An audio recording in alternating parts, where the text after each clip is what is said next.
But এখনো রাদের পক্ষ থেকে আমরা সেটা দেখিনি, হয়তোবা দেখবো এই ম্যাচে। Let's enjoy the third game of Kalahari. Rinku ভাই, মজার বিষয় কি? ইয়েস। আমি ২-৩ দিন আগে কিন্তু টুর্নামেন্ট একটা খেলতেছিলাম ২ দিনের। যেটাতে হুম, EXG হুম। রা ফার্স্ট পজিশন হয়েছিল আর আমরা হয়েছিলাম সেকেন্ড। তো EXG ওকে। তারা যে কি লেভেলের ডমিনেশন করছে সেকেন্ড ডে তে, হুম, এই হুম। জিনিসটা দেখে আমরা অবাক। তারা টেবিল বলতে গেলে কি তাদের পয়েন্ট আর আমাদের পয়েন্টের ডিফারেন্স বিশাল বড় ডিফারেন্স ছিল। হিউজ।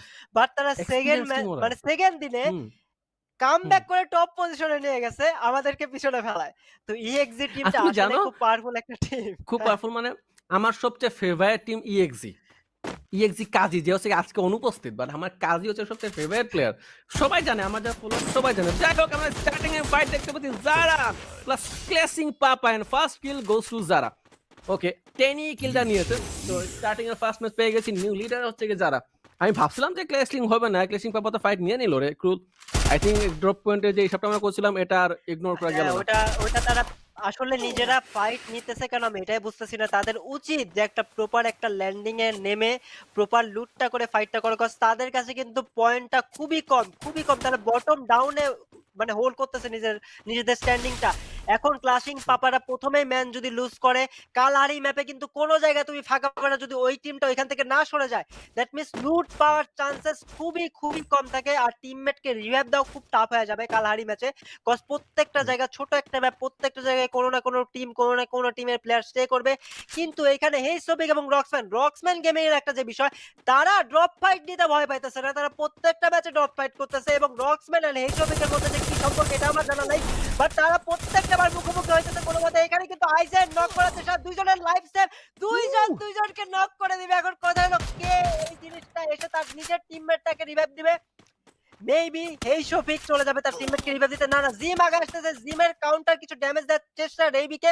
রেইবি হোল্ড করতেছে প্যারাবল নিয়ে। রক্সম্যানের জিম সবাই কিন্তু আগায় আসতেছে রেইবিকে ড্যামেজ দেওয়ার জন্য। আইজেন কিন্তু আইজেন কিন্তু রিভাইভ হয়ে গেছে, রাইট? হেসুকের টিম হ্যাঁ, থেকে yes. Eigen has been goat revived. Gym চেষ্টা করতেছে সামনে চার্জিং আশফি করার শুধু মারা এবং গেছে। আচ্ছা। জিম চেষ্টা করতেছে আশফিকে রিভাইভ সামনে দেওয়া হচ্ছে একটা অলরেডি। রাশ হুম, দেয়ার, হুম। রাইট? আর রক্সম্যান আর রাইট, রাইট, জিম ইয়েস। আলাদা, আলাদা টিমে এবং হেইশোপিকরা স্টে করতেছে। রিঙ্কু ভাই, এই ফাইটটা হ্যাঁ। কে পুল আপ করতে পারবে? রক্সম্যান না হেইশোপিক?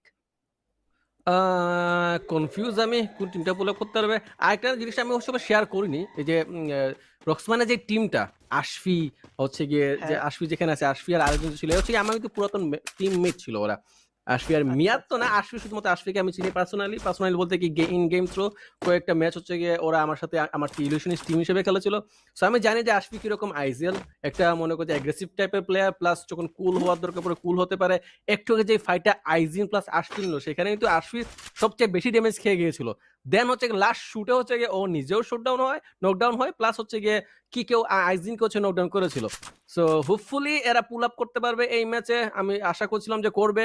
লেটস সি কি হয়। কিন্তু এইখানে অলরেডি একটা ফাইট আমরা দেখতে পাচ্ছি, শফিক প্লাস কাব্যর মধ্যে অলরেডি ফাইট স্টার্ট হয়ে গিয়েছে।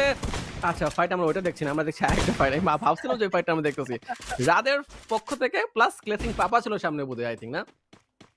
এইখানে হ্যাঁ, ক্ল্যাশিং পাপারা জারাদের সাথে ড্রপ ফাইটে ল্যান্ডিং করার পর ওইখান থেকে ফল ব্যাক করে রাত ভাইদের সামনে পড়ে। মানে এদের যেন ফাইটের নেয়াটা বা এনিমির সামনে পাওয়াটা শেষ হইতেছে না। এইখানে তারা মেবি একটা ব্যাড সিচুয়েশনে পড়ে যাইতেছে। আর হেই শফিকই লাস্ট প্লেয়ার অ্যালাইভ। তারা ওইখানে রক্সম্যানদের সাথে ফাইট করতেছিল। ফাইট করার পর তাদের কিছু ম্যান লুজ করে ফল ব্যাক করেও লাভ হইল না। ইসকাব্বর ফুল লাইন আপের সাথে তারা পড়ে যায়। ইসকাব্ব তাদের মেবি বাদবাকি কিলগুলা নিজেদের নামে লেখায় নিচ্ছে।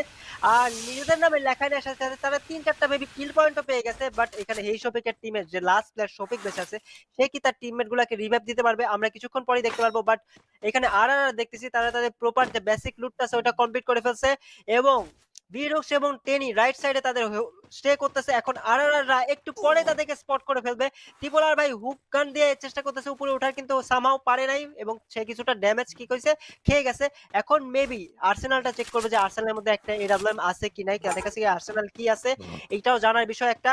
কিন্তু যারারা রাইট সাইডে হোল্ড করতেছিল মেবি যারাদের সাথে তাদের একটা কোনো ফাইট হবে না। আমার যতদূর মনে হয় একটু পরে যারারাও যখন আগাবে এবং মিস্টার ত্রিপলাররাও যখন আগাবে, কেজি গেমার্সরাও যখন আগাবে, ৩টা টিম যারা ত্রিপলার আর কেজি গেমার্স এই ৩টা টিমের একটা ফাইট আমরা দেখলেও দেখতে পারি। আর কাব্য এবং রক্সব্যান্ডের হয়তো একটা ফাইট আমরা দেখতে পারি। ফাইট। ইয়েস। আর কেজি গেমারকে এখন একটু গুছালো লাগছে। রক্সম্যানকে দেখ, আচ্ছা রক্সম্যান আর তালহার মধ্যে একটা ফাইট আমরা দেখতে পারবো। ফিয়ারলেস অলরেডি আরেকটা টিমের সাথে ফাইট নিচ্ছে। সরি ফিয়ারলেস বলে তালহা আরেকটা টিমের সাথে সামনের দিকে ফাইট নিচ্ছে। রক্সম্যান পিছন দিক থেকে হচ্ছে গিয়ে তালহাকে অ্যাটাক করবে। সো ওদের সামনে ছিল ফাইট টু কিল। সো একটা ইম্পসিবল মোমেন্ট, ফাইট টু কিলের একজন প্লেয়ার তো ওরা হারিয়ে ফেলেছে। তালহারা আই থিংক কিয়ের হাতে মারাও খেয়ে আই থিংক ফাইট স্টার্ট হয়ে গিয়েছে রক্সম্যান গেমিং প্লাস তালহার মধ্যে। ফাইট টু কিল কি এখানে অ্যাডভান্স নিতে পারবে নাকি পারবে না সেটা এখন দেখার বিষয়। আর তালহাদের এখানে সিচুয়েশন বেশি ভালো basic ঠেকছে যেটা না ভাই, আমার কাছে। ভাই হুম। এখানে তালহারা কিন্তু স্যান্ডউইচ, পিছনে ফাইট টু কিল, Sandwich, সামনে সেটাই। রক্সম্যানরা স্যান্ডউইচ টোটাল। এখানে আমার মনে হয় না তালহারা বেশিক্ষণ হোল্ড করতে পারবে যদি রক্সম্যানদের সাথে ফাইটটা এঙ্গেজিং হয়ে যায়। রক্সম্যানরা কিন্তু অলরেডি একজনকে নক করে দিয়েছে, আমি যেটা বলছিলাম অলরেডি একজনকে ফিনিশ করে দেবে, আরাফাত ফিনিশ করে দিল। জিম সামনে প্লেস স্পট করছে, ডাবল রেখে দেয়, জিমকে নক দেওয়ার চেষ্টা, জিম কিন্তু ফল ব্যাক করছে, আরো একটা ওয়াল পিছন থেকে তার টিমমেট তাদের কভার করার চেষ্টা করতেছে, বাট পিছনে তারও পিছন থেকে ফাইট টু কিলরা তালহাদের প্যারা দিতেছে। তালহারা টোটাল দুইটা সাইড থেকে স্যান্ডউইচ হয়ে গেছে। এখন এই স্যান্ডউইচ সিচুয়েশন দিয়ে টিমটা তালহারা মুক্তি পাবে। আমার যতদূর মনে হয়, এদিকে আমি যতদূর করতেছি, it's quite possible for them to get rid of the fight, এবং তারই সাথে গেমিং উইথ তালহা তিনজন প্লেয়ার অলরেডি মরে গেছে। আমি মেবি S2 এর কারো দেখলাম, মেবি পিছনের, আমি শিওর না ওটা অন্য কোনো F2 কে ছিল। লাইনের অন্য কোনো প্লেয়ার না। ফাইট টু কিল ছিল, রাইট?